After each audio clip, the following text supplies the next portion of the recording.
Un viaje a los procesos cognitivos de orden superior. El poder de la inteligencia. Bienvenidos a nuestro viaje fascinante hacia el corazón de la inteligencia, un mundo donde la mente humana desata su potencial. Hoy exploraremos el concepto de la inteligencia como un proceso cognitivo de orden superior. La inteligencia es mucho más que un coeficiente intelectual, es la capacidad de aprender, razonar, resolver problemas y adaptarse al entorno. Desde nuestros antepasados primitivos hasta la era digital, la inteligencia ha sido la fuerza impulsadora de nuestro progreso.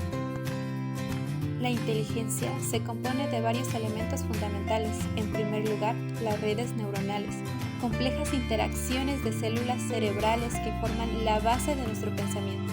La sinapsis, pequeñas brechas entre neuronas, son las puertas de la comunicación en nuestro cerebro. La memoria, otro pilar crucial.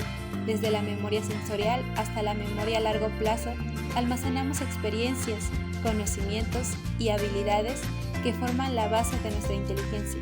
La capacidad de recuperar y aplicar esta información es esencial. Además, la inteligencia no es monolítica, se manifiesta en diversas formas, desde la inteligencia emocional hasta la creatividad y la lógica. Esta diversidad refleja la complejidad de nuestro cerebro y su capacidad para abordar variedad de desafíos.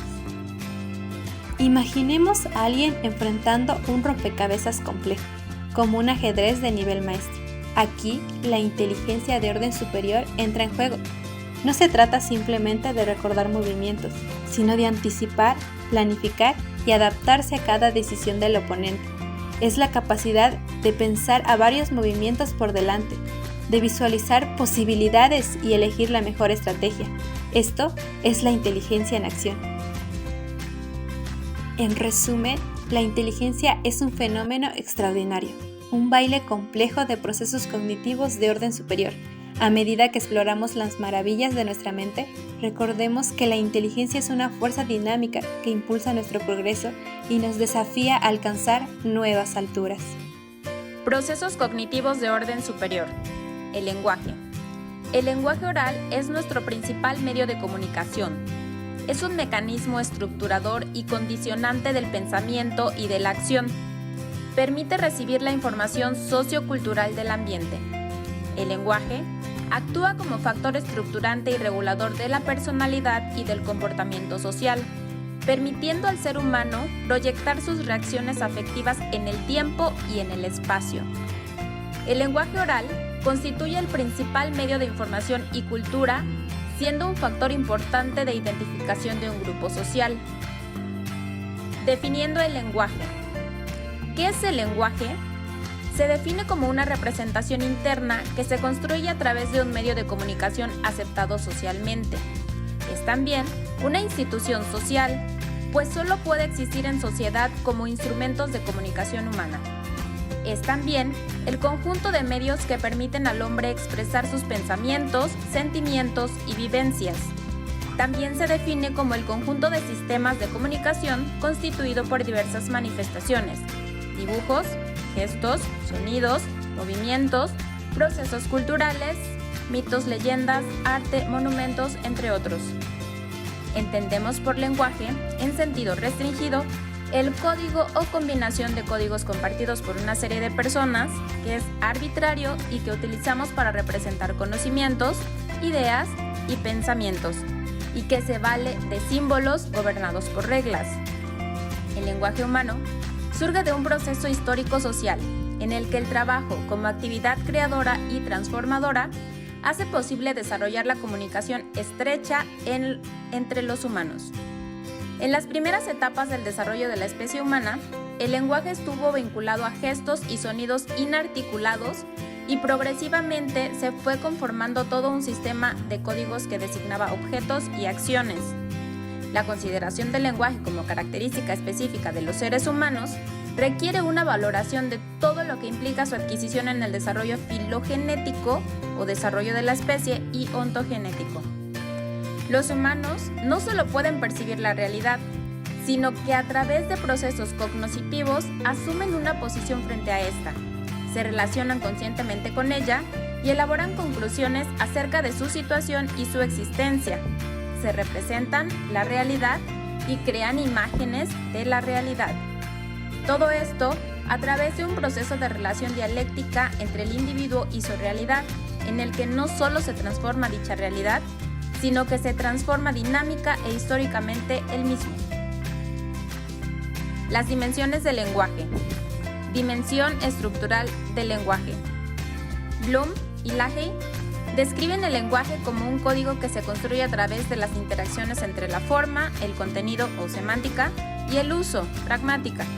El lenguaje, desde este punto de vista, se considera un sistema de signos que permite representar la realidad, estando compuesto por elementos arbitrarios con una organización interna, cuyas combinaciones responden a las reglas fijas.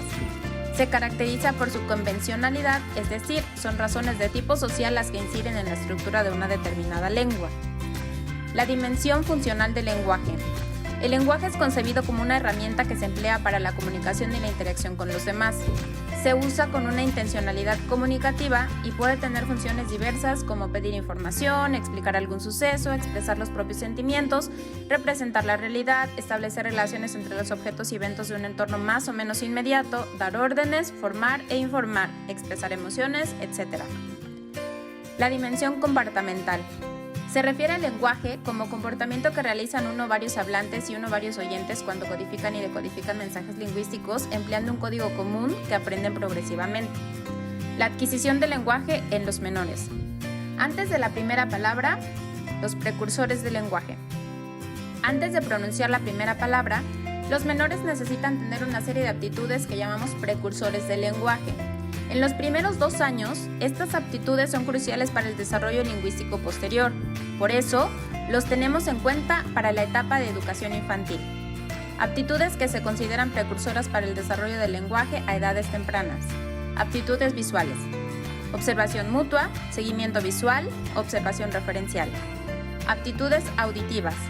Localización del sonido, prestar atención a los sonidos. Aptitudes motrices.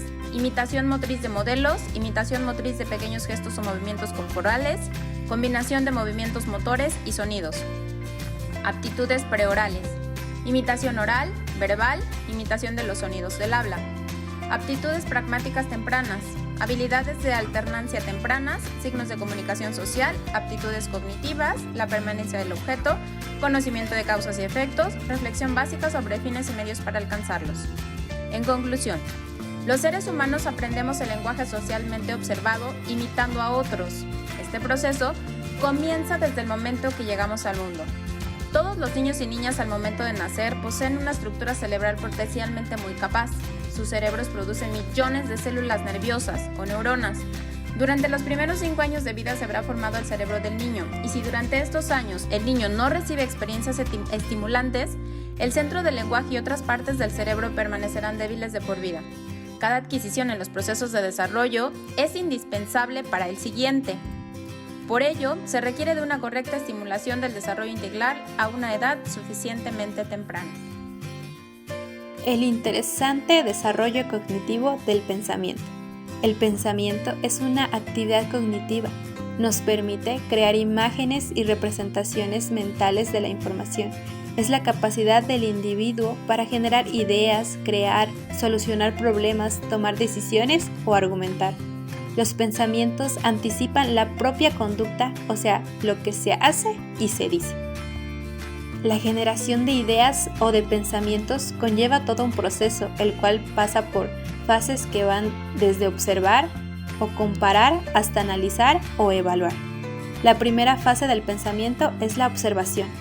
Implica utilizar los sentidos y la interpretación. Permite al individuo identificar las características de un objeto o situación. La observación utiliza la comparación y la relación que sirve para identificar las semejanzas y las diferencias.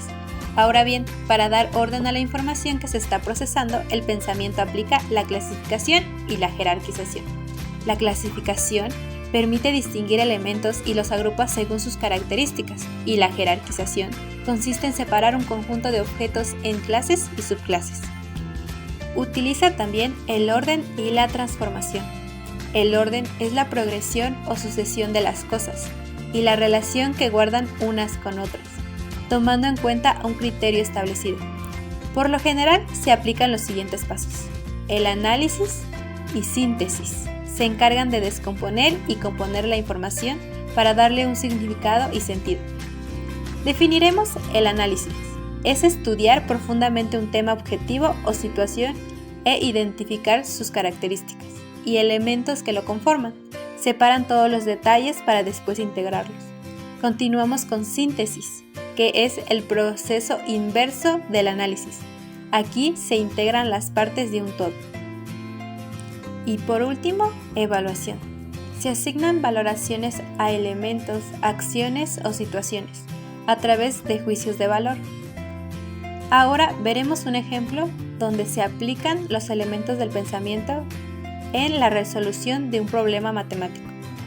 Como número 1, leer el problema hasta entenderlo. Como número 2, identificar los datos. Como número 3, piensas y eliges las operaciones aritméticas que te ayudan a resolverlo. Como número 4, realizar las operaciones. 5, revisar y hacer comprobaciones. Y 6, evalúas y obtienes el resultado final. Como hemos aprendido, el pensamiento tiene varios pasos que sin ellos no podría darse. Todos ellos integran un todo para que los seres humanos podamos analizar la información que nos rodea, almacenarla y en base a eso tomar decisiones.